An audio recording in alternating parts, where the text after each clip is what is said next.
Hello friends, welcome to modern 24x7। स्वागत है आपका मॉडर्न 24x7 पे।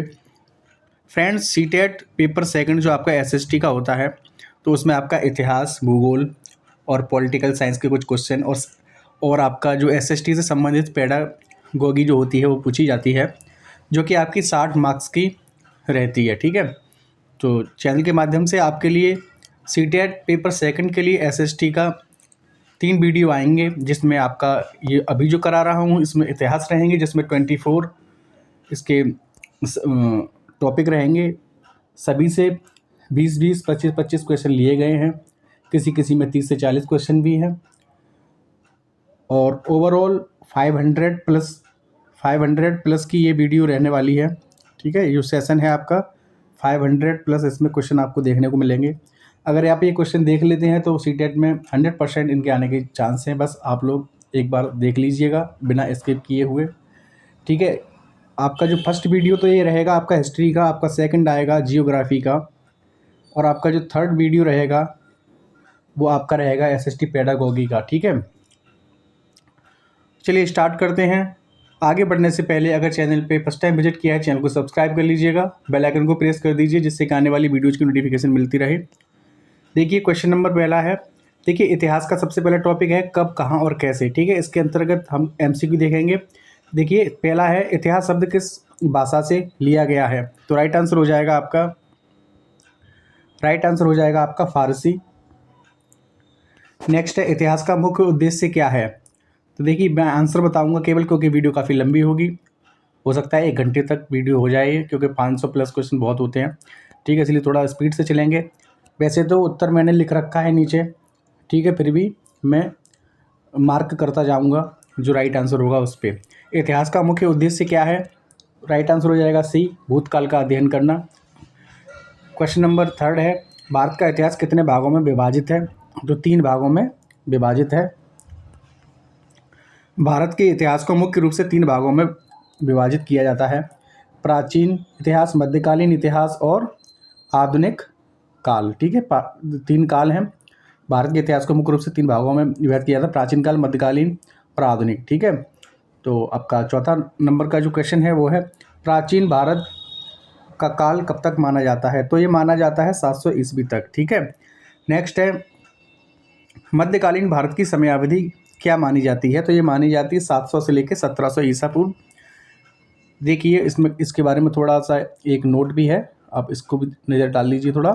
700 से 1700 ईस्वी मध्यकालीन भारत की समयावधि लगभग 8वीं शताब्दी से 18वीं शताब्दी तक मानी जाती है, जो प्राचीन भारत गुप्त साम्राज्य के अंत के बाद और आधुनिक भारत औपनिवेशिक काल की शुरुआत के बीच का समय है, जिसमें दिल्ली सल्तनत और मुगल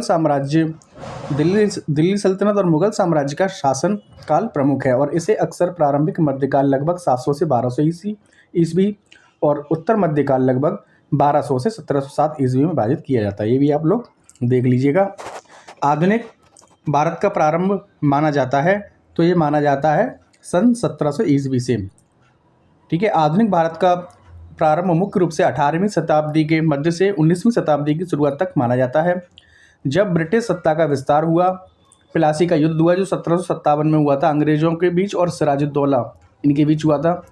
ठीक है, अंग्रेजों ने अपनी पकड़ मजबूत की थी इस युद्ध के बाद, और राजा राम मोहन राय जैसे सुधारकों के साथ सामाजिक सुधारों और आधुनिक शिक्षा की शुरुआत हुई, जिसने एक नए युग की नींव रखी।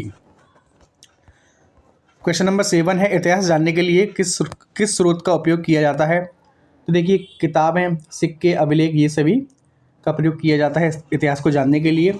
अभिलेख या इंस्क्रिप्शन किस पर लिखे जाते थे, तो देखिए पत्थर और तांबे पर ये लिखे जाते थे। यात्रियों के विवरण किस प्रकार के स्रोत माने जाते हैं, तो ये साहित्यिक स्रोत माने जाते हैं। सिक्कों के अध्ययन को क्या कहा जाता है, सिक्कों का जो अध्ययन होता है उसे कहते हैं मुद्रा शास्त्र। तिथियों का निर्धारण किसके लिए आवश्यक है, तो तिथियों का निर्धारण इतिहास को क्रमबद्ध करने के लिए आवश्यक है।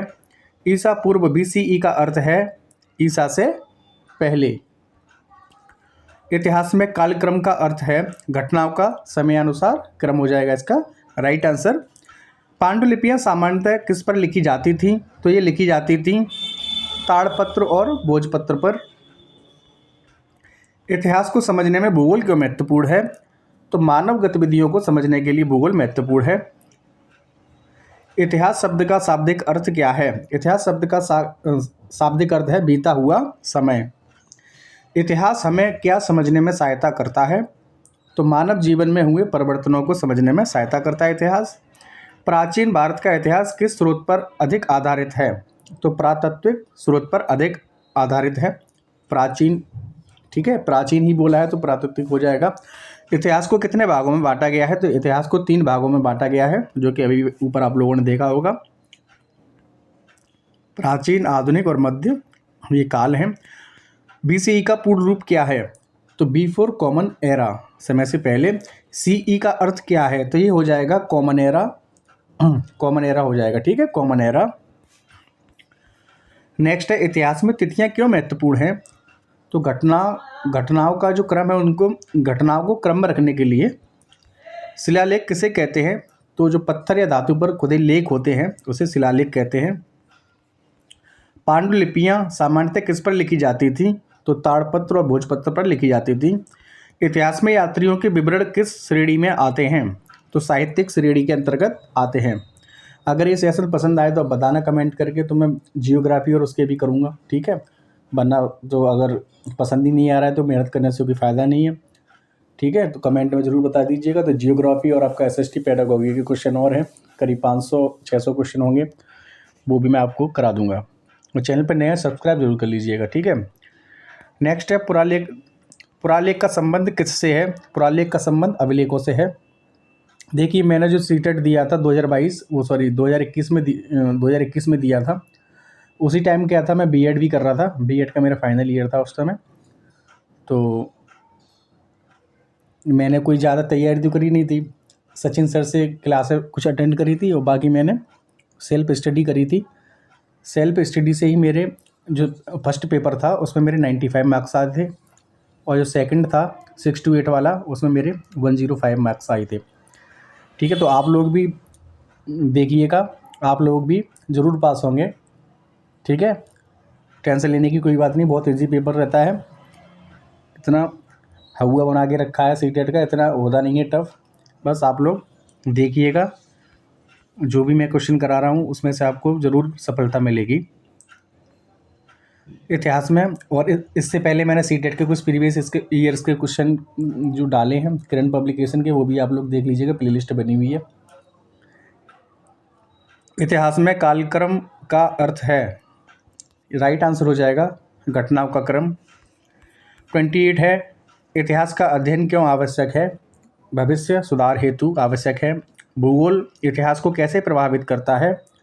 देखिए, व्यापार द्वारा, जलवायु द्वारा, मानव बसावट द्वारा, ठीक है। तो सभी के द्वारा हो जाएगा राइट आंसर। निम्न में से पुरातात्विक स्रोत कौन सा है? तो सिक्का है पुरातात्विक स्रोत, ठीक है। अगर कोई साइलेंट करके भी आप देख सकते हैं, अगर आपको वॉइस नहीं चाहिए तो साइलेंट करके भी देख सकते हैं, क्योंकि मैंने आंसर इसमें मेंशन कर रखा है। म्यूट करके भी आप देख सकते हैं। साहित्यिक स्रोत का उदाहरण है तो पांडुलिपि, लेकिन म्यूट करने से कोई फ़ायदा नहीं है, कुछ इंपॉर्टेंट इन्फॉर्मेशन स्किप हो सकती है आप लोग, इसलिए थोड़ा देखिएगा ध्यान से। इतिहास में ईसा पूर्व का प्रयोग क्यों होता है? तो ये होता है गणना के लिए। इतिहास में घटनाओं को किस आधार पर बांटा जाता है? तो समय, ठीक है। किस आधार पर बांटा जाता है? तो समय के आधार पर ही तो बांटा जाता है। नेक्स्ट है, तांबे के पत्र किसे दर्शाते हैं? तो तांबे के पत्र दर्शाते हैं दान को। तांबे के पत्र किसे दर्शाते हैं? दान को। कैसे कैसे दर्शाते हैं? तो देखिए, नोट है इसमें नीचे लिखा हुआ है, तांबे के पत्र या कॉपर प्लेट डोनेशन, तांबे के पत्र दान या कॉपर प्लेट डोनेशन ऐतिहासिक रूप से भूमि के अनुदान, लैंड ग्रांट्स या रियायतों, कंसेशंस को दर्ज करने के लिए कानूनी दस्तावेज होते थे, जिनमें स्वामित्व और कराधान जैसे महत्वपूर्ण जानकारी होती थी, और ये प्राचीन भारतीय राजाओं द्वारा दान पत्रों के रूप में दिए जाते थे, जो शक्ति और आधार का प्रतीक थे तथा ज्योतिष में मंगल ग्रह से संबंधित माने जाते हैं। नेक्स्ट है, प्राचीन काल में लेखन सामग्री क्या थी? तो ये था अपना ताड़पत्र। इतिहास मानव ज्ञापन का कौन सा रूप है? तो मौखिक, लिखित, भौतिक, ये सभी हो जाएंगे राइट आंसर। इतिहास का अध्ययन किस विषय से जुड़ा है? तो ये जुड़ा हुआ है मानविकी से। काल विभाजन क्यों किया जाता है? तो सरल अध्ययन हेतु। आधुनिक इतिहास का प्रमुख स्रोत क्या है? तो राइट आंसर हो जाएगा सरकारी दस्तावेज। आधुनिक इतिहास का प्रमुख स्रोत क्या है? तो गवर्नमेंट डॉक्यूमेंट। इतिहास में परिवर्तन का अर्थ है विकास। इतिहास में निरंतरता का अर्थ है परंपरा। इतिहास का अध्ययन किस स्तर से शुरू होता है? राइट आंसर हो जाएगा स्थानीय। नेक्स्ट है शिलालेखों की भाषा क्या होती थी? राइट आंसर हो जाएगा प्राकृत, संस्कृत। इतिहास हमें क्या सिखाता है? तो गलतियाँ, अनुभव, मूल्य, ये सभी चीज़ें हमें इतिहास सिखाता है। पांडुलिपियों की सुरक्षा क्यों आवश्यक है? तो ये ज्ञान का स्रोत है। मानव इतिहास का प्रारंभ किससे जुड़ा है? तो ये आग से जुड़ा है। इतिहास का उद्देश्य क्या नहीं है? तो भविष्यवाणी नहीं है। इतिहास में वस्तुएं क्या दर्शाती हैं? इतिहास में वस्तुएं जीवन शैली को दर्शाती हैं। सिक्के हमें क्या बताते हैं? तो शासक कौन थे उस टाइम, अर्थव्यवस्था कैसी थी, समय कौन सा था, तो ये सभी जानकारी में सिक्के बताते हैं। इतिहास में नक्शों का उपयोग क्यों होता है? तो स्थान समझने हेतु नक्शों का उपयोग होता है। इतिहास का अध्ययन किसके लिए उपयोगी है? तो शिक्षक, छात्र, समाज सभी के लिए इतिहास का अध्ययन उपयोगी है। इतिहास में स्रोतों की तुलना क्यों की जाती है? तो सत्य जानने के लिए। इतिहास में परिवर्तन का प्रमुख कारण क्या है? तो समय, मानव, प्रकृति, ये सभी हो जाएंगे राइट आंसर। अब देखिए इतिहास का ही दूसरा आपका टॉपिक है सबसे प्रारंभिक समाज। प्राचीनतम मानव किस प्रकार का जीवन यापन करता था? तो शिकार और भोजन संग्रह द्वारा। शिकार करता था, उससे उसको भोजन मिलता था। ठीक है, शिकार करके भोजन इकट्ठा करता था। मानव के जीवन का सबसे प्रारंभिक चरण कहलाता है पुरापाषाण काल। पुरापाषाण काल मानव के जीवन का सबसे प्रारंभिक चरण है। पुरापाषाण युग के मानव मुख्यतः किस पर निर्भर थे? ये पशुपालन पर निर्भर थे। शिकारी संग्रहकर्ता समाज का अर्थ है शिकार और भोजन संग्रह करने वाला समाज। प्रारंभिक मानव के औजार किससे बने होते थे? तो ये पत्थर से बने होते थे। आग की खोज का सबसे बड़ा लाभ क्या था? तो भोजन पकाना और सुरक्षा। भोजन भी पकाते थे और सुरक्षा के काम भी आती थी आग। प्रारंभिक मानव गुफाओं में क्यों रहता था? सुरक्षा और मौसम से बचाव के लिए। गुफा चित्रकला का मुख्य विषय क्या था? शिकार और जानवर। निम्न में से कौन सा जानवर प्रारंभिक मानव द्वारा शिकार किया जाता था? तो ये था भैया हिरण। हैंड एक्स किस युग का प्रमुख औजार था? तो ये पुरापाषाण युग का प्रमुख औजार था। प्रारंभिक समाज में लोग एक स्थान से दूसरे स्थान पर क्यों जाते थे? तो भोजन की खोज में जाते थे। प्रारंभिक मानव द्वारा पशुओं की खाल का उपयोग किया जाता था वस्त्र के रूप में। नोमैडिक लाइफ का क्या अर्थ है? तो घुमंतु जीवन। आप लोग शायद एक चैनल देखते होंगे नोमैड सुमन, नोमैड शुभम। ठीक है, इनके चैनल का नाम है नोमैड शुभम, जो कि देश विदेश में ब्लॉग बनाते हैं और काफ़ी चर्चित यूट्यूब चैनल है नोमैड शुभम। ठीक है, तो उन्होंने भी, उनको भी बोल सकते हैं हम नोमैड शुभम को बोल सकते हैं घुमंतु शुभम। ठीक है, तो इसी तरीके से नोमैडिक का क्या अर्थ है? जो घूम घूम के अपना जीवन यापन करते हैं, नोमैडिक लाइफ, जैसे कि चरवाहे वगैरह होते हैं। बाकी ब्लॉगर भी आजकल नोमैडिक लाइफ जी रहे हैं, कभी इटली, कभी जर्मनी, कभी अमेरिका। ठीक है, प्रारंभिक मानव का सामाजिक संगठन कैसा था? तो सरल और समूह आधारित। नेक्स्ट है पुरापाषाण युग को और किस नाम से जाना जाता है? तो ये जाना जाता है पुराना पाषाण युग। प्रारंभिक मानव भोजन पकाने के लिए किसका उपयोग करता था? तो आग का प्रयोग करता था। गुफा चित्रों से हमें क्या जानकारी मिलती है? तो प्रारंभिक मानव का जीवन कैसा था, ये जानकारियाँ मिलती हैं। प्रारंभिक समाज में भाषा कैसी थी? संकेत और ध्वनि आधारित भाषा थी। मानव ने सबसे पहले किस धातु का उपयोग किया? तो ये तांबे का उपयोग किया था सबसे पहले। द अर्लीस्ट सोसाइटीज़ अध्याय मुख्य रूप से किस पर आधारित है? तो प्रारंभिक मानव और उनका जीवन पर आधारित है। नेक्स्ट है इतिहास का थर्ड नंबर टॉपिक है पहली किसान और चरवाहे। नवपाषाण काल की प्रमुख विशेषता क्या थी? कृषि और पशुपालन की शुरुआत। भारत में नवपाषाण कालीन स्थलों की खोज सबसे पहले किसने की? तो ये थे रॉबर्ट फ्रूस फुट। मेहरगढ़ किस राज्य क्षेत्र में स्थित है? तो ये है बलूचिस्तान, जो कि पाकिस्तान में है। मेहरगढ़ स्थल किसके लिए प्रसिद्ध है? तो ये कृषि और पशुपालन के प्रारंभिक साक्ष्य के लिए प्रसिद्ध है। निम्न में से कौन सा जानवर नवपाषाण काल में सबसे पहले पालतू बनाया गया? तो राइट आंसर हो जाएगा कुत्ता। बुर्ज होम नवपाषाण स्थल किस राज्य में स्थित है? तो ये जम्मू कश्मीर में स्थित है। बुर्ज होम के लोग किस प्रकार के घरों में रहते थे? तो राइट आंसर हो जाएगा जमीन के भीतर बने गड्ढों में। चिरांद नवपाषाण स्थल किस नदी के किनारे स्थित है? तो ये है सोन नदी के किनारे। और सोन नदी कहाँ पे है भैया? सोन नदी है कहाँ पे? बिहार में। नवपाषाण काल में पत्थर के औजार किस प्रकार के होते थे? तो पॉलिश किए हुए पत्थर होते थे। कृषि की शुरुआत का प्रमुख कारण क्या था? स्थायी जीवन की आवश्यकता प्रतीत होने लगी थी मानव को। ठीक है, इसके लिए कृषि की शुरुआत का ये मुख्य कारण था। नवपाषाण काल के लोग मुख्य रूप से कौन सी फसल उगाते थे? तो ये उगाते थे गेहूं और जौ। निम्न में से कौन सा स्थल अस्थि औजारों के लिए प्रसिद्ध है? चिरांद, जो कि सोन नदी के किनारे है, बिहार में है। कोल्ड हवा स्थल किस इस फसल की प्राचीन खेती के लिए जाना जाता है? तो ये चावल की खेती के लिए जाना जाता है कोल्ड हवा।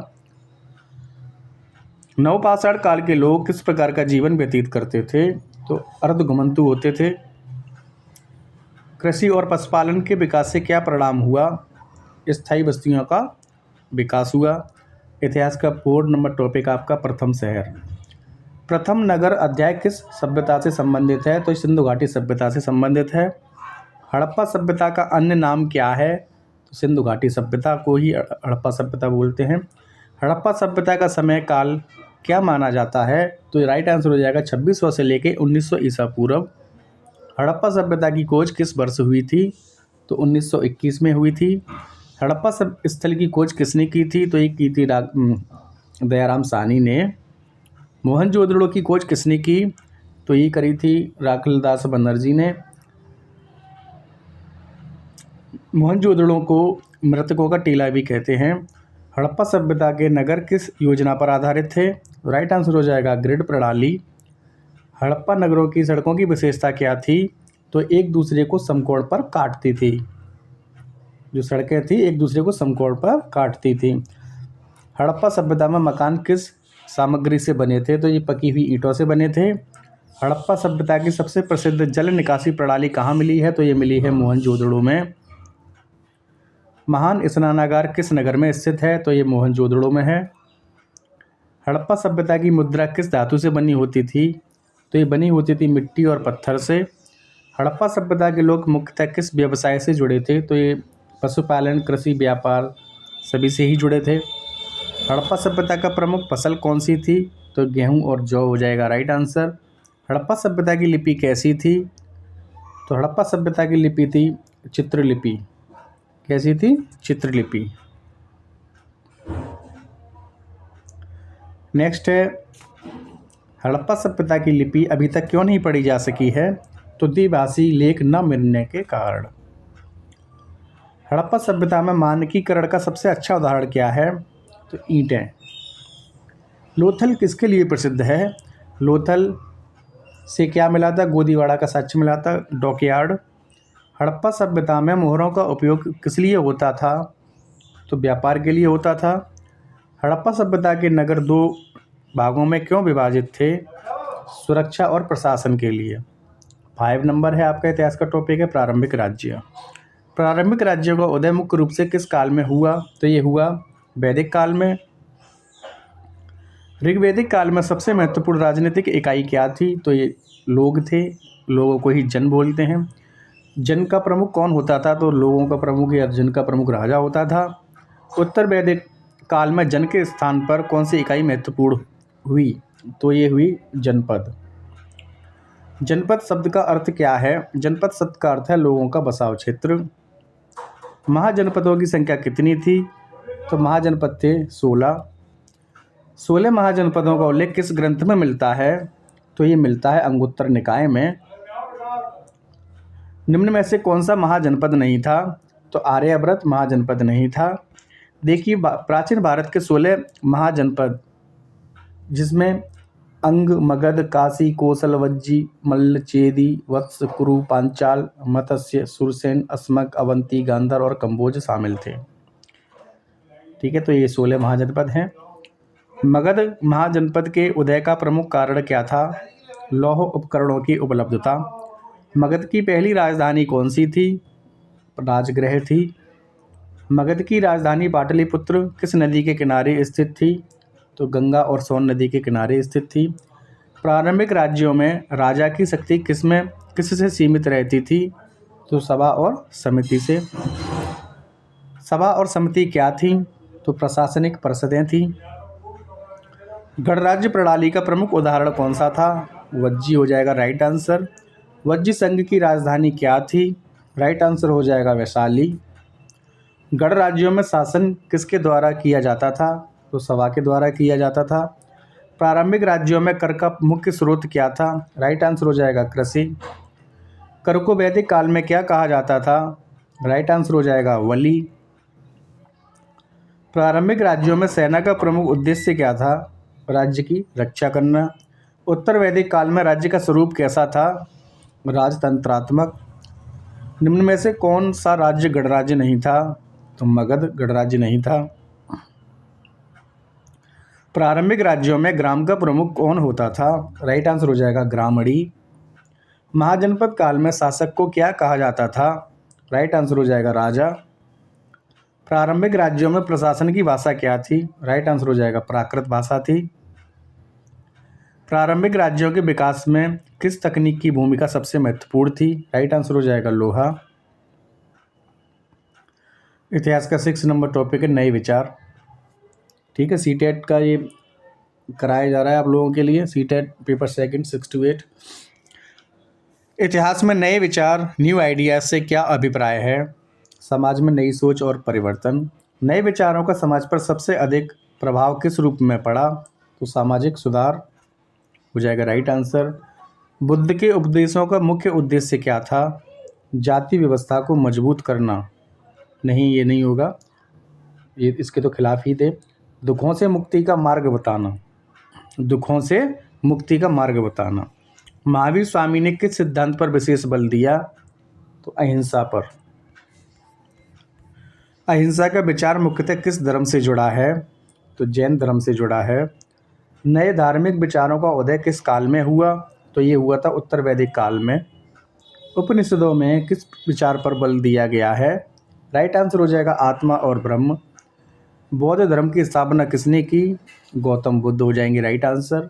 जैन धर्म के संस्थापक कौन थे? तो ये थे महावीर स्वामी। नए विचारों के प्रसार में किस माध्यम की महत्वपूर्ण भूमिका रही? तो मौखिक परंपराओं की। बौद्ध संघ का मुख्य उद्देश्य क्या था? धर्म का प्रचार करना। बुद्ध ने किस भाषा में उपदेश दिए? तो पाली में। जैन धर्म में त्रिरत्न नहीं है, तो सम्यक यज्ञ नहीं है, बाकी सम्यक ज्ञान, सम्यक दर्शन, सम्यक आचरण, ये त्रिरत्न है। नए विचारों ने किस वर्ग को सबसे अधिक प्रभावित किया? तो सामान्य जनता हो जाएगी राइट आंसर। नए विचारों के उदय का प्रमुख कारण क्या था? जटिल कर्मकांडों से असंतोष। जो जटिल कर्मकांड होते थे उससे असंतोष था। ठीक है, इसलिए नए विचारों का उदय का होना एक प्रमुख कारण था। नेक्स्ट है इतिहास का 7 नंबर टॉपिक है पहला साम्राज्य। भारत का प्रथम साम्राज्य किसे माना जाता है? तो मौर्य साम्राज्य को। मौर्य साम्राज्य की स्थापना किसने की थी? तो ये की थी चंद्रगुप्त मौर्य ने। चंद्रगुप्त मौर्य के गुरु या मार्गदर्शक कौन थे? तो ये थे चाणक्य या कौटिल्य। मौर्य साम्राज्य की राजधानी क्या थी? तो ये थी पाटलिपुत्र। मौर्य काल का प्रमुख ग्रंथ अर्थशास्त्र किसने लिखा? तो ये लिखा था चाणक्य ने। यूनानी राजदूत मेगस्थनीज किसके दरबार में भारत आया था? तो ये आया था चंद्रगुप्त मौर्य की। मेगस्थनीज द्वारा लिखी गई पुस्तक का नाम क्या है? इंडिका हो जाएगा राइट आंसर। मौर्य साम्राज्य का सबसे महान शासक कौन माना जाता है? राइट आंसर हो जाएगा अशोक। अशोक का राज्याभिषेक कब हुआ था? तो ये हुआ था 273 ईसा पूर्व में। अशोक ने किस युद्ध के बाद अहिंसा की नीति अपनाई? राइट आंसर हो जाएगा कलिंग युद्ध। कलिंग युद्ध किस वर्ष लड़ा गया था? तो ये लड़ा गया था 261 ईसा पूर्व। अशोक के शिलालेख किस लिपि में लिखे गए हैं? तो ये लिखे गए हैं ब्राह्मी में और खरोष्ठी में। अशोक ने किस धर्म को अपनाया? तो बौद्ध धर्म को अपना लिया था कलिंग में जब काफ़ी रक्तपात हुआ था, ठीक है, तो उन्होंने बौद्ध धर्म अपना लिया था। अशोक के धम्म का मुख्य आधार क्या था? अहिंसा और नैतिकता। अशोक के शिलालेखों से किस नीति की जानकारी मिलती है? धम्म नीति की जानकारी मिलती है। मौर्य प्रशासन में प्रांतों का प्रमुख क्या कहलाता था? कुमार कहलाता था। मौर्य काल में भूमि कर को क्या कहा जाता था? तो हो जाएगा भाग। मौर्य काल में जासूस व्यवस्था किसके अधीन थी? तो चाणक्य के अधीन थी। अशोक के स्तंभों का निर्माण किस पत्थर से हुआ था? तो ये हुआ था बलुआ पत्थर से। सारनाथ का सिंह स्तंभ किस शासक से संबंधित है? तो अशोक से संबंधित है। इतिहास का 8 नंबर टॉपिक आपका दूरस्थ देशों से संपर्क। भारत का सबसे प्राचीन समुद्री व्यापार किस देश से था? राइट आंसर हो जाएगा मेसोपोटामिया।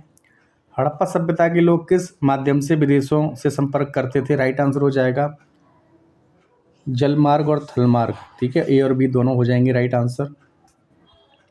मेसोपोटामिया के अभिलेखों में भारत को किस नाम से जाना गया है? तो भारत को जाना गया है मेलुहा नाम से। निम्न में से कौन सा हड़प्पा कालीन बंदरगाह था? तो लोथल था।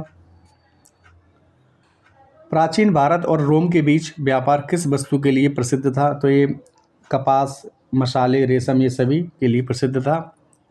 पेरिप्लस ऑफ द एरिथ्रियन सी किससे संबंधित है? तो ये समुद्री व्यापार से संबंधित है।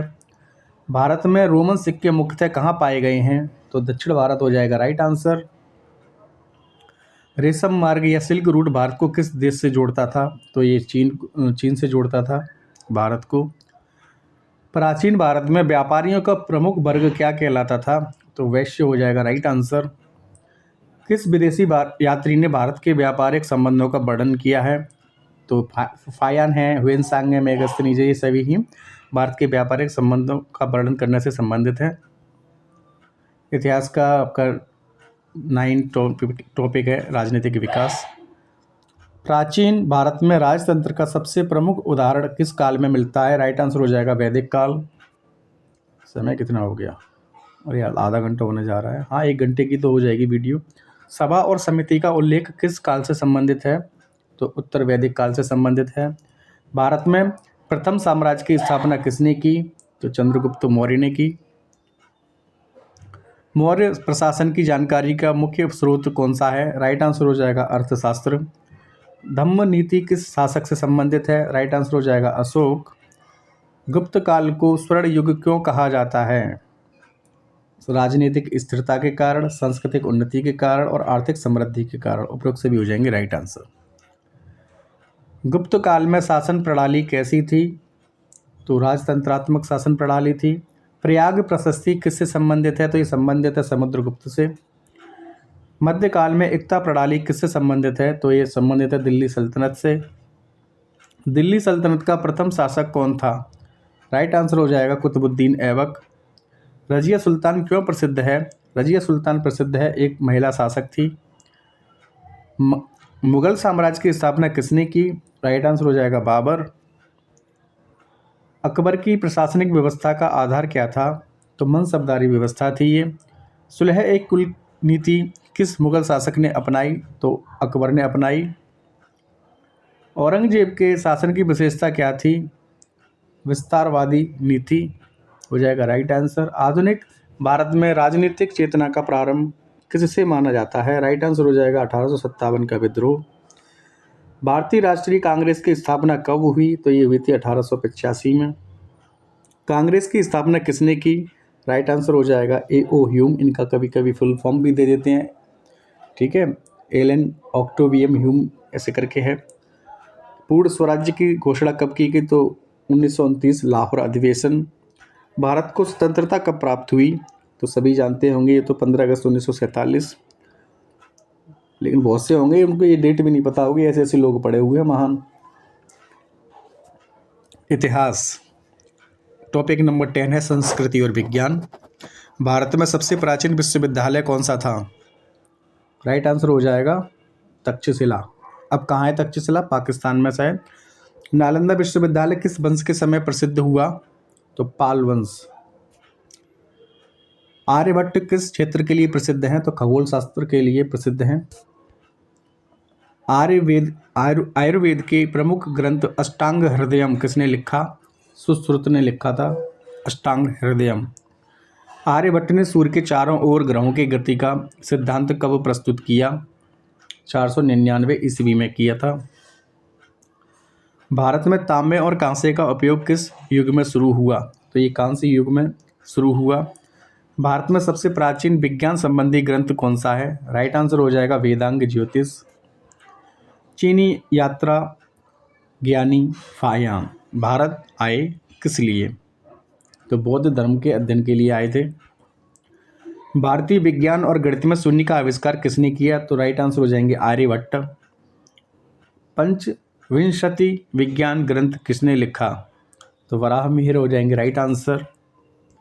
भारतीय वास्तुकला में स्तूप का निर्माण मुख्य रूप से किस धर्म के लिए किया गया? तो राइट आंसर हो जाएगा बौद्ध धर्म। भारतीय इतिहास में तांबे और कांसे का मिश्रण किस रूप में प्रचलित हुआ? देखिए हथियार बनाने में, मूर्तियाँ बनाने में, आभूषण बनाने में, सभी में हुआ था। ठीक है, अप्रोक्स सभी हो जाएंगे राइट। आयुर्वेद का सबसे प्राचीन ग्रंथ कौन सा है? चरक संहिता सबसे प्राचीन ग्रंथ है आयुर्वेद का। भारत में शिल्प और विज्ञान के क्षेत्र में सबसे प्रसिद्ध किस वंश को माना जाता है? राइट आंसर हो जाएगा गुप्त। आर्यभट्ट के अनुसार पृथ्वी का आकार कैसा है? तो पृथ्वी गोल है आर्यभट्ट के अनुसार। इतिहास का 11 नंबर टॉपिक है नए राजा और राज्य। नए राज्य और राजाओं के उदय में कौन सा कारक महत्वपूर्ण था? तो नई टेक्नोलॉजी और हथियार। कालक्रम में कौन से राज्यों ने नए साम्राज्यों की नींव रखी? तो नागवंश और शक। राजवंश और साम्राज्य के विकास में कौन सा तथ्य महत्वपूर्ण था? तो सेना का संगठन हो जाएगा राइट आंसर। राजा धर्म की अवधारणा किस काल में प्रचलित हुई? तो गुप्त काल में प्रचलित हुई थी राजा धर्म की अवधारणा। कौन सा समूह मुख्य रूप से छोटे राज्यों के गठन में सक्रिय था? क्षत्रिय और योद्धा हो जाएंगे राइट आंसर। नए राज्यों की सत्ता को वैध बनाने के लिए कौन सा तरीका अपनाया गया था? तो धार्मिक अनुष्ठान और राजा की पूजा। राजाओं के दरबार में मंत्री की भूमिका क्या थी? तो कानून और प्रशासन में सहयोग करना। नए राज्यों की स्थापना के दौरान किस प्रकार की कला और संस्कृति विकसित हुई? युद्ध कला और स्तूप निर्माण। कौन से राज्य ने प्रशासनिक और राजस्व सुधारों के लिए प्रसिद्धि पाई? तो मौर्य साम्राज्य हो जाएगा राइट आंसर। नए राज्यों और साम्राज्यों के गठन में कौन सा आर्थिक कारक सबसे महत्वपूर्ण था? राइट आंसर हो जाएगा कृषि उत्पादन और कर प्रणाली। गुप्त साम्राज्य को भारतीय इतिहास का स्वर्ण युग क्यों कहा गया? राइट आंसर हो जाएगा विज्ञान, कला और साहित्य में विकास के कारण। छोटे राज्यों से बड़े साम्राज्यों के गठन की प्रक्रिया को क्या कहते हैं? तो साम्राज्यीकरण कहते हैं। नए साम्राज्यों में सेना का संगठन किसके आधार पर होता था? जाति और कौशल हो जाएगा राइट आंसर। नए राजाओं ने सत्ता की वैधता के लिए किसको महत्व दिया? तो धार्मिक समर्थन को महत्व दिया। कौन सा कारक नए राज्यों की स्थिरता में सहायक नहीं था? तो जातिगत संघर्ष हो जाएगा आपका राइट आंसर। नेक्स्ट है 12 नंबर, इतिहास का टॉपिक है 12 नंबर, दिल्ली के सुल्तान, सुल्तान्स ऑफ दिल्ली। दिल्ली सल्तनत की स्थापना किसने की थी? तो कुतुबुद्दीन ऐबक ने की थी। कुतुबुद्दीन ऐबक की गद्दी पर चढ़ने का वर्ष क्या है, यानी कि कब विराजमान हुए थे गद्दी पर? तो 1206 में विराजमान हुए थे। दिल्ली सल्तनत के प्रथम चरण में कौन सा वंश था? प्रथम चरण में कौन सा वंश था? तो ये था गुलाम वंश, ये कुतुब शाही भी कहते हैं इसको। इल्तुतमिश ने किस संस्थान को मजबूत किया था? फौज और प्रशासन को मजबूत किया था इल्तुतमिश ने। कौन सा सल्तनत शासक कुतुब मीनार का निर्माण कराने वाला था? कुतुबुद्दीन ऐबक। ठीक है, थोड़ा मिसप्रिंट हो गया है, कुतुबुद्दीन ऐबक। अलाउद्दीन खिलजी ने किसके खिलाफ नीति अपनाई थी? तो राजपूतों के खिलाफ। कौन सा शासक नवाब और वजीर की पद प्रणाली को व्यवस्थित करने वाला था? तो बलबन हो जाएगा राइट आंसर। खिलजी वंश का सबसे प्रसिद्ध शासक कौन था? तो अलाउद्दीन खिलजी। तुगलक वंश की स्थापना किसने की थी? तो राइट आंसर हो जाएगा गियासुद्दीन तुगलक। दिल्ली सल्तनत में सिंहासन पर बैठने का अधिकार किसे प्राप्त था? तो सुल्तान को।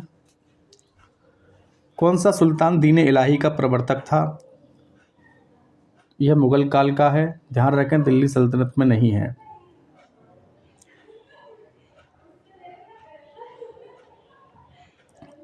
ठीक है, ये मुगल काल से संबंधित क्वेश्चन आ गया है, दिल्ली सल्तनत में ये नहीं है। खैर छोड़िए इसे। दिल्ली सल्तनत के दौरान कौन सा कर, हम जो टॉपिक हैं जो आपके सीटेट के अकॉर्डिंग जो सिलेबस है उसके अकॉर्डिंग ही क्वेश्चन करा रहे हैं। दिल्ली सल्तनत के दौरान कौन सा कर किसानों और व्यापारियों से लिया जाता था? जजिया और खर्च। जजिया कर, ठीक है, जानते ही होंगे। बलबन ने किस प्रणाली के तहत प्रशासन को मजबूत किया? नियुक्ति और कर प्रणाली। खिलजी वंश ने दक्षिण भारत में किस पर आक्रमण किया? विजयनगर पर, ठीक है, विजयनगर। कई इतिहासकारों के अनुसार दक्कन अभियान भी बोला जाता है इसको।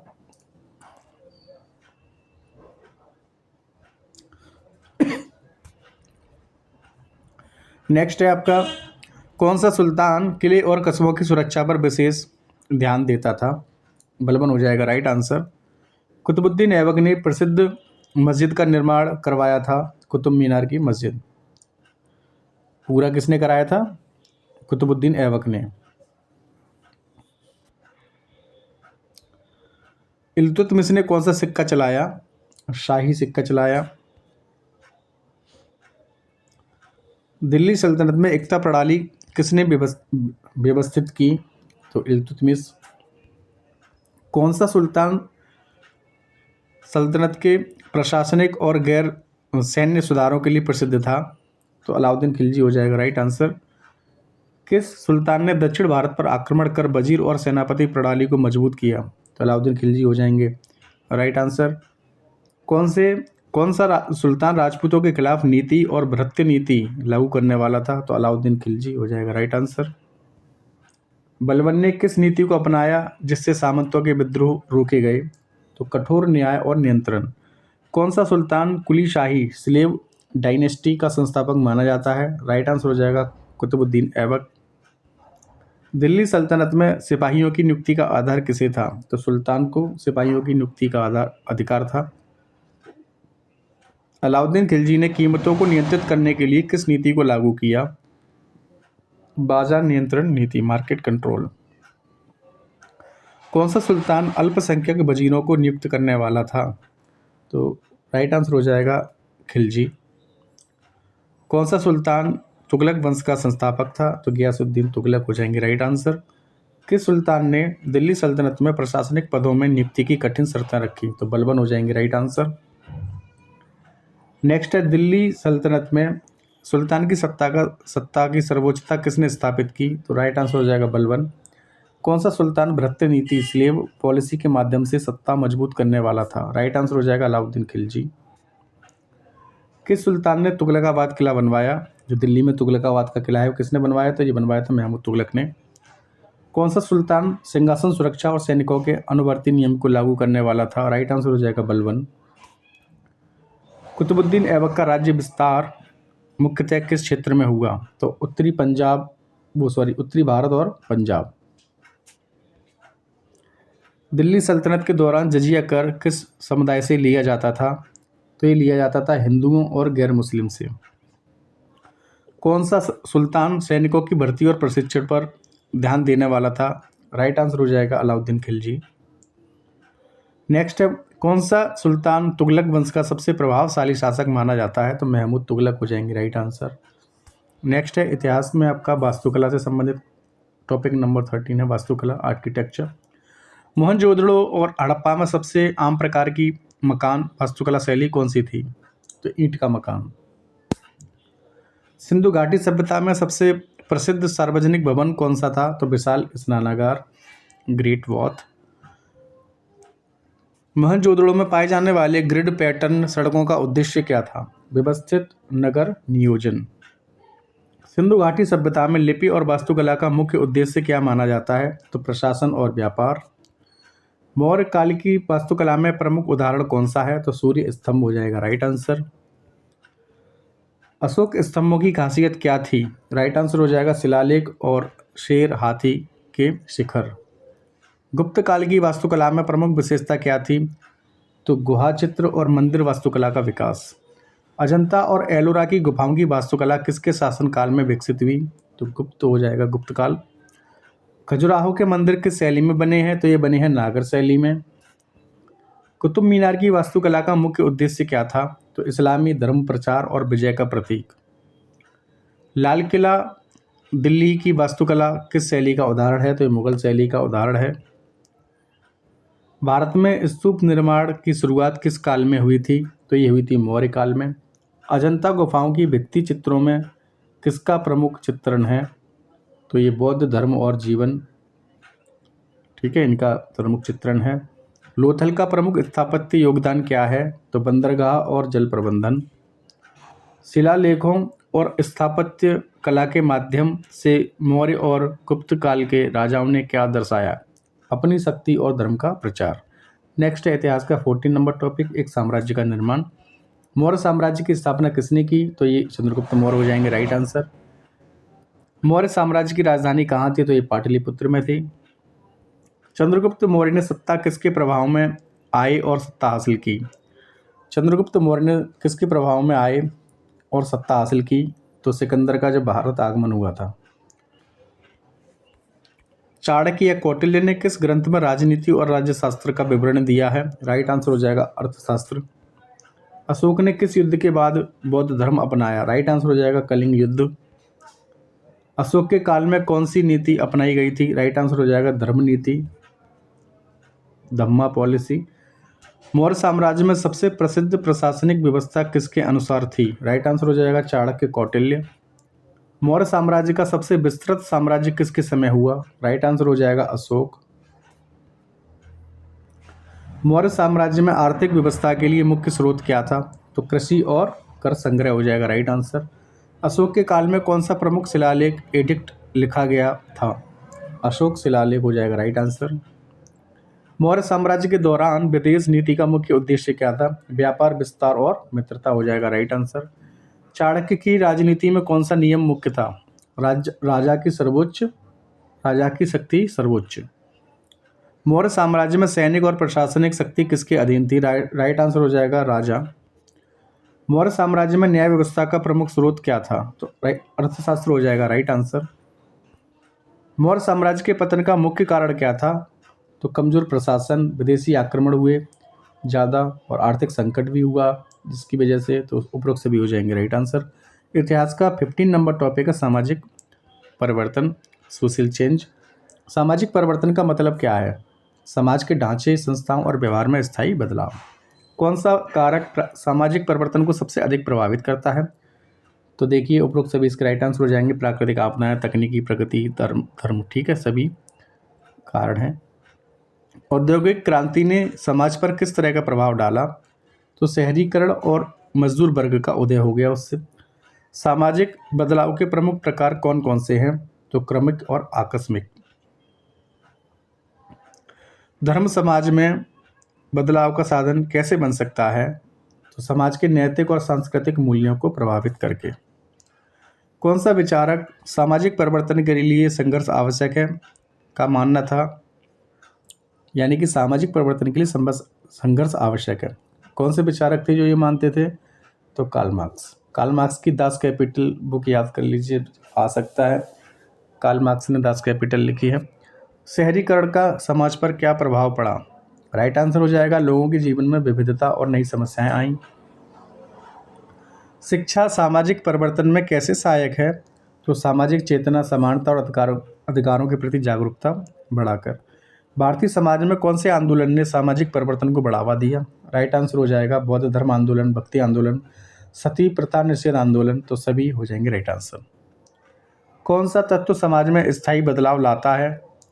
तो शिक्षा, तकनीकी विकास और सामाजिक आंदोलनों का मिश्रण हो जाएगा राइट आंसर। सामाजिक परिवर्तन के लिए सबसे महत्वपूर्ण सिद्धांत कौन सा है? राइट आंसर हो जाएगा संघर्ष और संघर्षपूर्ण विकास। नेक्स्ट है भारत में औपनिवेशिक शासन के कारण कौन सा सामाजिक बदलाव हुआ? तो शिक्षा और कानून का प्रसार। वैश्वीकरण सामाजिक वैश्वीकरण समाज पर किस तरह असर डालता है? तो राइट आंसर हो जाएगा सांस्कृतिक, सामाजिक और आर्थिक सभी क्षेत्रों को प्रभावित करता है। तकनीकी प्रगति का समाज में क्या महत्व है? राइट आंसर हो जाएगा रोजगार और जीवन शैली में बदलाव लाना। महिला सशक्तिकरण और सामाजिक सुधार का संबंध क्या है? राइट आंसर हो जाएगा समाज समान अधिकार, अवसर और न्याय के माध्यम से समाज में बदलाव। नेक्स्ट है आपका इतिहास का 16 नंबर टॉपिक, क्षेत्रीय संस्कृतियाँ। कितना समय हो गया? चलो अभी 1 घंटा तो नहीं, 15 मिनट और हैं। 15 मिनट में हो सकता है हो जाए कंप्लीट। निम्नलिखित में से किस प्रकार के कलाकृतियों में क्षेत्रीय विविधता दिखाई देती है? तो उपरोक्त सभी इसके देखिए राइट आंसर हो जाएंगे। मूर्तियाँ और भित्ति चित्र, सिक्के और मुद्राएं, वास्तुकला और स्थापत्य शैली। प्राचीन भारत में किस क्षेत्र के लिए गुड़ियाली चित्रकला प्रसिद्ध थी? गुड़ियाली प्रसिद्ध थी उड़ीसा की है, उड़ीसा क्षेत्र के लिए। दक्षिण भारत के मंदिरों में किस शैली की वास्तुकला प्रमुख है? राइट आंसर हो जाएगा द्रविड़ शैली। गुप्त काल में किस क्षेत्र की संस्कृति और कला सबसे अधिक विकसित हुई थी? राइट आंसर हो जाएगा उत्तर भारत। राजपूत कला और संस्कृति मुख्यतः किस क्षेत्र से संबंधित थी? तो ये संबंधित थी राजस्थान और मध्य प्रदेश। कोणार्क सूर्य मंदिर किस राज्य में स्थित है? तो ये स्थित है ओडिशा में। चोल वंश के समय किस प्रकार की कला और संस्कृति फल फूली? तो राइट आंसर हो जाएगा मंदिर वास्तुकला और कांस्य मूर्ति कला। ऑप्शन नंबर डी हो जाएगा राइट आंसर, ए और बी दोनों। निम्न में से कौन सी वस्तु प्रादेशिक संस्कृति की पहचान में मदद करती है? राइट आंसर हो जाएगा खान पान, पहनावा, स्थानीय त्यौहार, उपरोक्त सभी हो जाएंगे राइट आंसर। भित्ति चित्रों में अजंता की चित्रकला किस शैली में थी? राइट आंसर हो जाएगा गुप्त शैली। प्राचीन भारत में स्थानीय भाषाओं और लिपियों का विकास मुख्यतः किस कारण हुआ? तो व्यापारिक संपर्क, प्रशासनिक आवश्यकताएं, साहित्यिक गतिविधियां, उपरोक्त सभी हो जाएंगे राइट आंसर। राजस्थान की शैली की प्रमुख विशेषता क्या थी? तो किले और महलों की भव्यता, भित्ति चित्र और चित्रकला, वीर गाथाओं और लोक कथाओं का चित्रण, उपरोक्त सभी हो जाएंगे राइट आंसर। दक्षिण भारत में मंदिरों की दीवारों पर ज़्यादातर किस प्रकार की मूर्तियां बनी होती थी? राइट आंसर हो जाएगा देवी देवता, राजा और योद्धा, पशु और पंछी, उपरोक्त सभी हो जाएंगे राइट आंसर। प्रादेशिक संस्कृति में संगीत और नृत्य का योगदान किस प्रकार से देखा जा सकता है? देखिए इसके भी उपरोक्त सभी राइट आंसर है। प्राचीन भारत के किन क्षेत्रों में स्थानीय हस्तशिल्प और बुनाई अधिक विकसित थी? तो इसके भी देखिए उत्तर भारत, पश्चिम भारत, दक्षिण भारत सभी क्षेत्र हो जाएंगे राइट आंसर। बंगाल क्षेत्र की प्रमुख प्रादेशिक कला शैली कौन सी थी? तो ये थी पाट चित्रकला। मांडना कहाँ की है? तो मांडना है ये राजस्थान की, वेरी वेरी मोस्ट इम्पोर्टेंट है। कोणार्क शिल्प कहाँ की है? तो ये है अपना उड़ीसा की। इतिहास का 17 नंबर टॉपिक है कंपनी शक्ति की स्थापना। ईस्ट इंडिया कंपनी की स्थापना किस वर्ष हुई थी? तो ये हुई थी 1600 ईस्वी में। ईस्ट इंडिया कंपनी को ईस्ट इंडिया कंपनी को भारत में व्यापार करने का अधिकार किससे मिला था? राइट आंसर हो जाएगा इंग्लैंड की रानी एलिजाबेथ फर्स्ट। किस युद्ध के बाद ईस्ट इंडिया कंपनी ने बंगाल पर नियंत्रण स्थापित किया? राइट आंसर हो जाएगा प्लासी का युद्ध। प्लासी का युद्ध किस वर्ष हुआ था? ये हुआ था 1757 में। प्लासी के युद्ध में ईस्ट इंडिया कंपनी का नेतृत्व किसने किया था? तो ये थे रॉबर्ट क्लाइव। प्लासी के युद्ध का परिणाम क्या था? बंगाल में कंपनी की सत्ता स्थापित हुई। रॉबर्ट क्लाइव ने कंपनी के लिए कौन सा महत्वपूर्ण कदम उठाया? राइट आंसर हो जाएगा मुगल से राजस्व अधिकार प्राप्त किया। ईस्ट इंडिया कंपनी ने किस मुगल बादशाह से दीवानी अधिकार प्राप्त किया? राइट आंसर हो जाएगा शाह आलम सेकंड। दीवानी अधिकार का क्या मतलब है? राइट आंसर हो जाएगा राजस्व संग्रह करने का अधिकार। कंपनी ने भारत में सत्ता स्थापित करने के लिए किस रणनीति का इस्तेमाल किया? तो सेना और राजनीतिक गठबंधन। बंगाल में कंपनी के शासन की शुरुआत किस वर्ष मानी जाती है? राइट आंसर हो जाएगा 1765। बक्सर का युद्ध हुआ था इस समय, ठीक है, याद रखिएगा। सत्तारूढ़ कंपनी और स्थानीय शासकों के बीच किस प्रकार का संबंध था? व्यापारिक सहयोग और राजस्व नियंत्रण। ईस्ट इंडिया कंपनी को भारत में शासन करने की अनुमति देने वाला अधिनियम कौन सा था? तो ये था रेगुलेटिंग एक्ट 1773। रॉबर्ट क्लाइव के नेतृत्व में कंपनी ने किस प्रकार की सेना का निर्माण किया? यूरोपीय और भारतीय सिपाही दोनों थे उसमें शामिल। कंपनी के सत्ता स्थापित होने के बाद मुगल बादशाह की क्या स्थिति रही? सिर्फ नाम मात्र का शासक रह गया वो। इतिहास का 18 नंबर टॉपिक है ग्रामीण जीवन और समाज। ग्रामीण जीवन के अध्ययन में मुख्य स्रोत कौन से हैं? तो साहित्यिक स्रोत हैं, पुरावशेष और उपकरण, चित्र और मूर्ति, उपरोक्त सभी हो जाएंगे राइट आंसर। गांव की अर्थव्यवस्था में मुख्य गतिविधि क्या थी? तो कृषि हो जाएगा राइट आंसर। आरंभिक गांवों में भूमि का स्वामित्व किसके पास था? तो सामुदायिक समूह हो जाएगा राइट आंसर। निम्न में से किससे यह पता चलता है कि पुराने गांवों में सामाजिक संगठन मौजूद था? तो देखिए जो पुराने अवशेष हैं उससे, ऐतिहासिक दस्तावेजों से, स्थानीय परंपराओं से, तो उपरोक्त सभी हो जाएंगे राइट आंसर। ग्रामीण जीवन में पारिवारिक अर्थव्यवस्था का अर्थ क्या है? तो परिवार द्वारा उत्पादन और उपभोग का एक साथ होना। नेक्स्ट है, प्राचीन भारतीय गांवों में महिलाएं किस प्रकार की गतिविधियों में मुख्य रूप से शामिल होती थीं? राइट आंसर हो जाएगा खेती, पशुपालन, शिल्पकला और वस्त्र निर्माण, घर की देखभाल और घरेलू कार्य, उपरोक्त सभी हो जाएंगे राइट आंसर। मध्यकालीन गांवों में कर संग्रहण किसके द्वारा किया जाता था? राइट आंसर हो जाएगा स्थानीय प्रमुख। निम्न में से कौन सा तथ्य ग्रामीण जीवन के धार्मिक और सामाजिक संगठन को दर्शाता है? तो मंदिर और धार्मिक स्थलों का निर्माण, त्योहारों का आयोजन, जाति और परिवार के नियम, उपरोक्त सभी हो जाएंगे राइट आंसर। गांवों में उपज का वितरण कैसे होता था? तो भूमि मालिक और श्रमिकों के बीच। ग्रामीण जीवन और समाज के अध्ययन के लिए कौन सा आधुनिक शोध तरीका उपयोगी है? राइट आंसर हो जाएगा ऐतिहासिक दस्तावेजों का अध्ययन, पुरातात्विक खुदाई, मौखिक परंपराओं, लोक कथाओं का संग्रह, उपरोक्त सभी हो जाएंगे राइट आंसर। नेक्स्ट है इतिहास का 19 नंबर टॉपिक, औपनिवेशिकता और जनजातीय समाज। भारत में ब्रिटिश ईस्ट इंडिया कंपनी का प्रारंभिक उद्देश्य क्या था? व्यापार और मुनाफा कमाना। नेक्स्ट है, प्लासी का युद्ध किस वर्ष हुआ था? 1757। भाई प्लासी बक्सर तो आते ही आता है, बक्सर 1764 याद कर ली, 1765 नहीं 1764 है शायद। ठीक है, प्लासी बहुत मोस्ट इम्पोर्टेंट है, सिराजुद्दौला अंग्रेजों के बीच हुआ था। ठीक है, और प्लासी की लड़ाई के बाद ब्रिटिश ईस्ट इंडिया कंपनी ने किस पर कब्जा किया? देखिए बंगाल पर कब्जा हो गया था प्लासी की लड़ाई के बाद। दीवानों की नियुक्ति और वित्तीय अधिकारों का प्रयोग किसने किया था? राइट आंसर हो जाएगा British east India company. British शासन के दौरान किस कानून ने भूमि से किसानों के अधिकार सीमित किए? राइट आंसर हो जाएगा जमींदारी व्यवस्था। किस आदिवासी समुदाय ने 1855 में सिंह भूमि क्षेत्र में विद्रोह किया? तो ये मुंडा हो जाएगा राइट आंसर, बिरसा मुंडा। संथाल विद्रोह किस वर्ष हुआ था? 1855 से 1856 में हुआ था ये संथाल विद्रोह। ब्रिटिश सरकार द्वारा आदिवासियों की भूमि हड़पने के विरोध में सबसे बड़ा आंदोलन कौन सा था? तो ये मुंडा विद्रोह था। पॉलिसी ऑफ एंग्लिफिकेशन का मुख्य उद्देश्य क्या था? तो भारतीय समाज को अंग्रेजी भाषा और संस्कृति अपनाने के लिए प्रेरित करना। ब्रिटिश ने आदिवासियों के लिए किस कानून के माध्यम से जमीनी अधिकार सीमित किए? तो मुंडा एक्ट 1900। किस विद्रोह को भारत में सबसे पहला आधुनिक आदिवासी विद्रोह माना जाता है? तो संथाल विद्रोह। ब्रिटिश राज में आदिवासियों के अधिकारों की रक्षा के लिए कौन सा कानून बनाया गया? तो इंडियन ट्राइबल एक्ट 1871। भारतीय जनजातीय अधिनियम 1871। ठीक है, ब्रिटिश शासन के दौरान किस आदिवासी विद्रोह के नेता थे बिरसा मुंडा? तो ये मुंडा विद्रोह के नेता थे बिरसा मुंडा। नेक्स्ट है, किस विद्रोह में अंग्रेजों ने हथियारों के उपयोग को प्रतिबंधित किया था? राइट आंसर हो जाएगा मुंडा विद्रोह। ब्रिटिश ईस्ट इंडिया कंपनी ने किस नीति के तहत स्थानीय रियासतों का नियंत्रण बढ़ाया? राइट आंसर हो जाएगा डिवाइड एंड रूल नीति। नेक्स्ट है टॉपिक नंबर 20, 1857 से 58 का विद्रोह।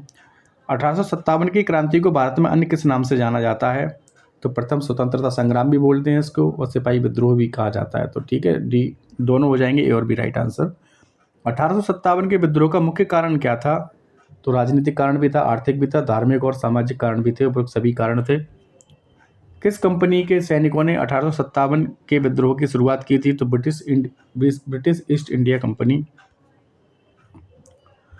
1857 के विद्रोह की शुरुआत कहाँ हुई थी? तो ये मेरठ में हुई थी, बैरकपुर की छावनी से। विद्रोह के दौरान सबसे प्रमुख सिपाही नेता कौन थे? तो ये थे रानी लक्ष्मीबाई और तांत्या टोपे। 1857 के विद्रोह में किस ब्रिटिश गवर्नर जनरल के खिलाफ विद्रोह हुआ? राइट आंसर हो जाएगा लॉर्ड कर्जन। रानी लक्ष्मीबाई किस राज्य की रानी थी? तो ये झांसी की रानी थी। 1857 के विद्रोह का मुख्य औद्योगिकीकरण क्या था? तो अंग्रेजों की भूमि नीतियाँ। कानपुर में विद्रोह में कानपुर की प्रमुख घटना किसे कहा जाता है? तो कानपुर की लड़ाई। 1857 के विद्रोह के बाद ब्रिटिश सरकार ने क्या किया? तो राइट आंसर हो जाएगा उपरोक्त सभी। ईस्ट इंडिया कंपनी को सत्ता से हटाया, भारत में ब्रिटिश राज की शुरुआत की, भारत में सैनिकों की संख्या कम की। विद्रोह में किस प्रकार के सैनिकों ने मुख्य भूमिका निभाई? तो स्थानीय सिपाही इसमें ज़्यादा थे। 1857 के विद्रोह में प्रमुख सामाजिक कारण क्या था? ईसाई धर्म अपनाने के लिए दबाव, भारतीय रीति रिवाजों का अपमान किया, धार्मिक असमानताएं बढ़ाई। ठीक है, उपरोक्त सभी हो जाएगा राइट आंसर। तात्या टोपे किस विद्रोह स्थल से प्रसिद्ध हुए? तो लखनऊ से। किस घटना ने विद्रोह की चिंगारी को और तेज किया?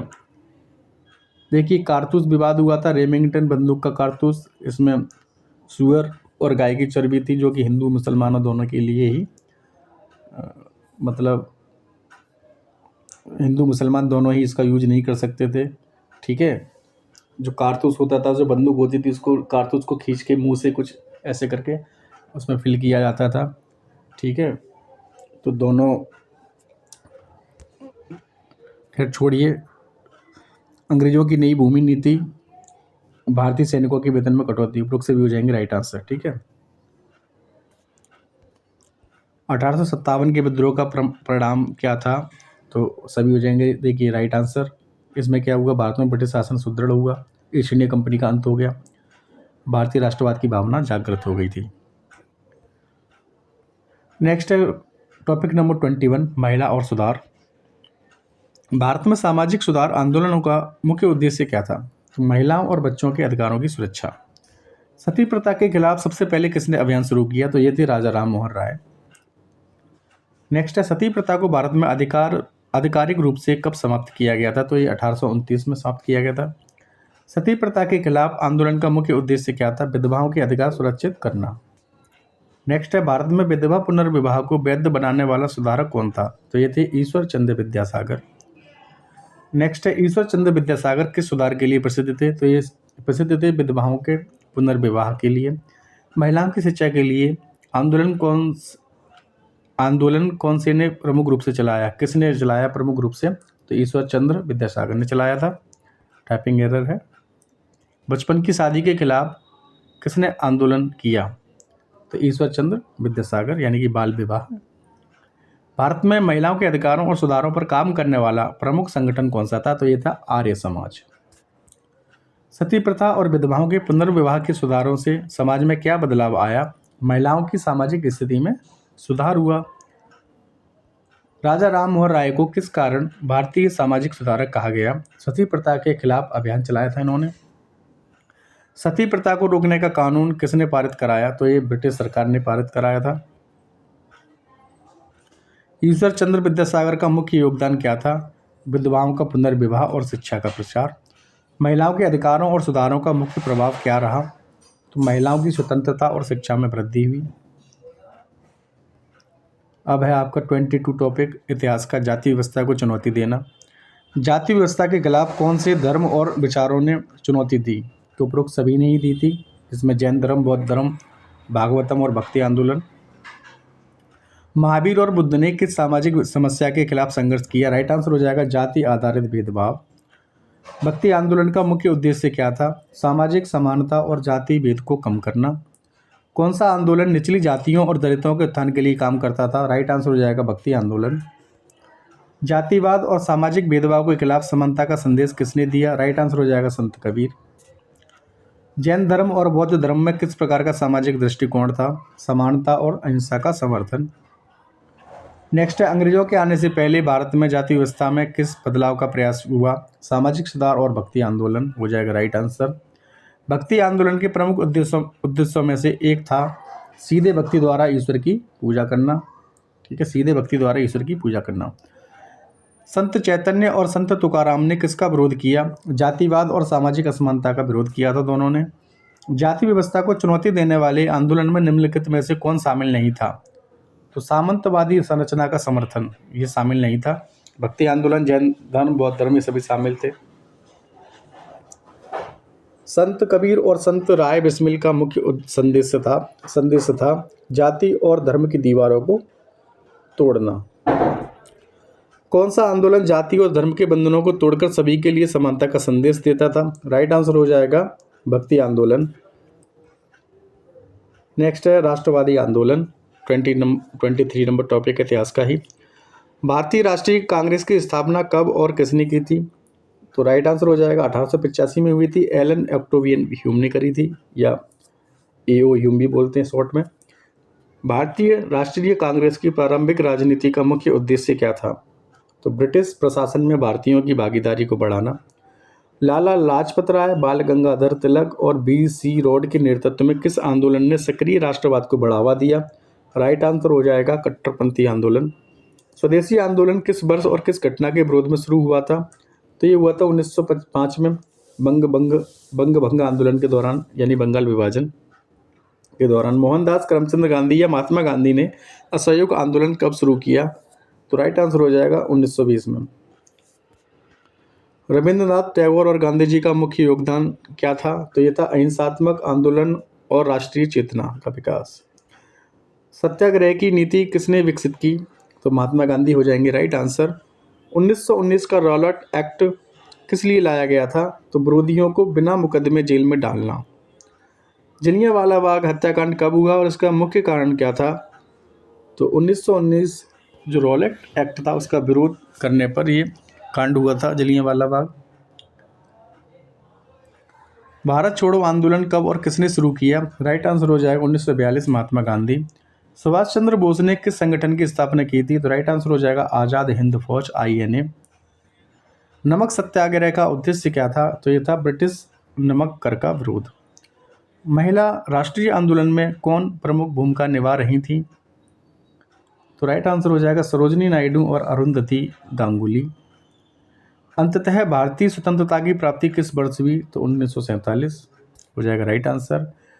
नेक्स्ट है इतिहास का 24 नंबर टॉपिक, और आई थिंक ये लास्ट होगा। आज़ादी के बाद का भारत को स्वतंत्रता कब मिली थी? तो 15 अगस्त 1947 हो जाएगा राइट आंसर। भारत का पहला प्रधानमंत्री कौन था? तो जवाहरलाल नेहरू, पंडित जवाहरलाल नेहरू। भारतीय संविधान कब लागू हुआ? तो ये हुआ था 26 जनवरी 1950। अंगीकृत बोले तो हो जाएगा 26 नवंबर 1949। ठीक है, याद रखिएगा, दोनों में अंतर है। लागू हुआ 26 जनवरी 1950 को, अंगीकृत कब हुआ था? तो 26 नवंबर 1949 को। भारत का पहला राष्ट्रपति कौन था? डॉक्टर राजेंद्र प्रसाद। आज़ादी के बाद भारत में पहली लोकसभा का चुनाव कब हुआ था? तो ये हुआ था 1951-52, यानी कि 1952 में हुआ था लोकसभा का प्रथम चुनाव। भारत के संविधान में कितने मूल अधिकार हैं? तो 7 हैं। भारत का संविधान किसकी अध्यक्षता में तैयार हुआ? तो डॉक्टर बाबा साहब अम्बेडकर। भारतीय राज्य पुनर्गठन आयोग की स्थापना कब हुई थी? तो ये हुई थी 1948 में। किस योजना के तहत भारत में औद्योगिक विकास पर जोर दिया गया? राइट आंसर हो जाएगा पंचवर्षीय योजना। भारत में प्रथम पंचवर्षीय योजना कब लागू हुई? तो ये हुई थी 1951 में। भारत में भूमि सुधार, लैंड रिफॉर्म्स का उद्देश्य क्या था? किसानों को उनकी ज़मीन का अधिकार दिलाना। भारत में किस वर्ष में संविधान संशोधन द्वारा औद्योगिक नीति लागू की गई? तो 1956 हो जाएगा राइट आंसर। नेक्स्ट है भारतीय संविधान में शिक्षा का दायित्व किसने लिया? तो राज्य ने लिया था शिक्षा का दायित्व।